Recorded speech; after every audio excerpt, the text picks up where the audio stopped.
En Nicaragua todo el mundo está bajo amenaza. No importa si sos sandinista histórico, miembro de la cúpula sagrada del gobierno, Harry Potter o un trabajador del Estado. Cualquier persona está bajo sospecha de conspiración. Sabemos que dentro de las filas del gobierno hay gente que no está de acuerdo con lo que están haciendo Daniel Ortega y Rosario Murillo. Son miles de personas que están esperando la hora para renunciar, pero que por el momento no pueden hacerlo por motivos de seguridad y de salario en un país donde lo que más abunda es la precariedad laboral y el desempleo. En este noticiero te contamos la situación de los funcionarios del Estado y cómo algunos de ellos le han dado la espalda al régimen en los últimos años. En Nicaragua, mucha gente cree que ser un funcionario público es trabajarle a la empresa familiar de Ortega y Murillo y que deben estar muy agradecidos con lo que la familia presidencial les regale un trabajo. Hace muchos años olvidamos lo que significa ser un trabajador público, porque en más de 16 años nos han enseñado que el sol sale todos los días gracias a la sonrisa del comandante. En Nicaragua es normal, pero en el resto del mundo no es normal que dentro de los cargos técnicos del Estado sea obligatorio obedecer las órdenes de un partido político. No es normal tener que soportar las banderas del FSLN dentro de las escuelas y en todas las oficinas donde te toca hacer un trámite. No vivimos en un país llamado Frente Sandinista ni Chayolandia.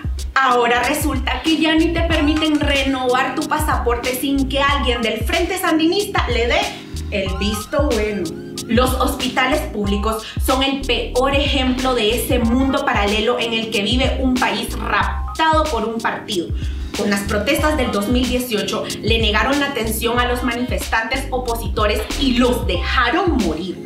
Y en 2020, durante la pandemia, hubo una ola de despidos a médicos que denunciaron la arbitrariedad del régimen en el manejo del COVID-19. Los trabajadores públicos han tenido que soportar una violencia espantosa que solo ha empeorado en los últimos años.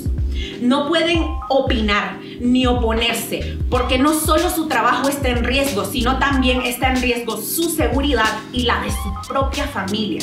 El sector público tuvo que salir a votar en las elecciones de 2021 porque no le quedaba de otra. Si hasta pasaban lista y te pedían enviar una foto de tu dedo manchado. Según los últimos datos publicados por el Instituto Nacional de Seguridad Social, son más de 150,000 las personas que trabajan en el Estado. Y todos estamos claros que la gran mayoría de ellas no son responsables de los crímenes que se cometieron y se siguen cometiendo en el país.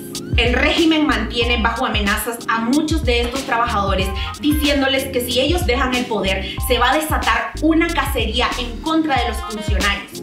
Pero el país que queremos construir no se trata de ojo por ojo, sino que queremos impartir justicia contra los principales responsables de todos los crímenes cometidos por la dictadura. Y la información que revele o recopile cada trabajador es y será valiosa para ese proceso de justicia.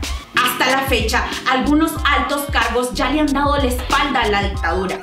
Por ejemplo, el caso de Ligia Gómez, quien era investigadora en asuntos económicos y secretaria política del Banco Central de Nicaragua. Ella renunció en abril del 2018. Después de eso empezó a recibir amenazas y asedio en su casa. Por eso tuvo que exiliarse en Estados Unidos, donde dio su testimonio ante el Congreso. Después fue la renuncia de Rafael Solís, magistrado de la Corte Suprema de Justicia, que fue clave para volver a permitir la reelección presidencial en Nicaragua. Incluso fue padrino de bodas de Daniel y la Chayo. Pero en una carta los acusa de imponer un estado de terror por medio de las fuerzas parapoliciales. Y el más reciente fue Arturo Macfields.